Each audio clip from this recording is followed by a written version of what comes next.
Berdasarkan data penanganan KPK, terdapat 152 kepala daerah yang terjerat dalam tindak pidana korupsi selama tahun 2004 hingga 2021. Fakta terbarunya adalah pada awal tahun 2022, KPK melakukan operasi tangkap tangan dan 3 kepala daerah yang terjerat, yaitu Wali Kota Bekasi, kedua Bupati Penajam Pasir Utara, dan ketiga Bupati Langkat Terbit. Dengan begitu, bisa dimaknai bahwa kasus korupsi kepala daerah-daerah tersebut berawal adanya praktik money politik hingga tingginya biaya politik selama masa kampanye hingga pemilu.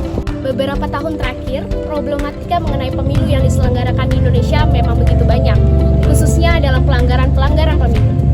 Dalam Undang-Undang Nomor 7 Tahun 2017 tentang pelanggaran pemilu sebenarnya dikelompokkan menjadi beberapa bagian, yaitu pelanggaran kode etik, administratif, kemudian pelanggaran terhadap undang-undang lainnya, serta pelanggaran tindak pidana pemilu.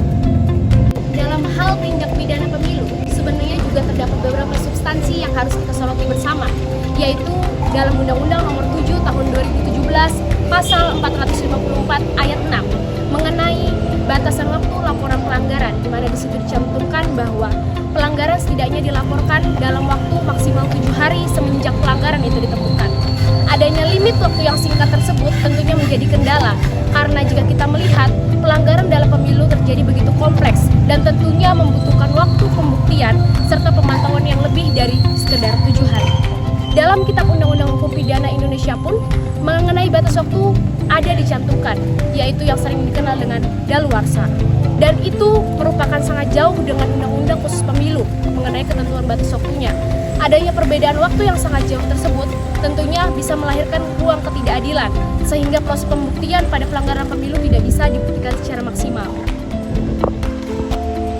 Dalam hal ini, yang perlu kita garis bawahi mengenai tindak pidana pemilu itu sendiri, yang dimana dalam Peraturan Mahkamah Agung Nomor 1 Tahun 2018 dijelaskan bahwa tindak pidana pemilu adalah tindak pidana pelanggaran atau kejahatan sebagaimana yang telah diatur di dalam Undang-Undang Nomor 7 Tahun 2017. Dengan ini, kita dapat menarik kesimpulan bahwa sebenarnya tindak pidana pemilu merupakan perbuatan yang dapat dikriminalisasi melalui Undang-Undang Pemilu itu sendiri.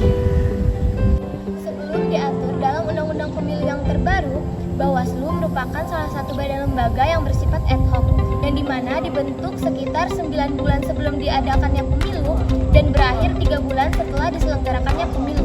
Hal inilah yang menjadikan batas waktu diatur sedemikian singkat karena dikhawatirkan kehadiran Bawaslu dalam menjalankan tugas dan wewenangnya untuk menerima laporan terkait dugaan adanya pelanggaran pemilu tidak berjalan sedemikian rupanya.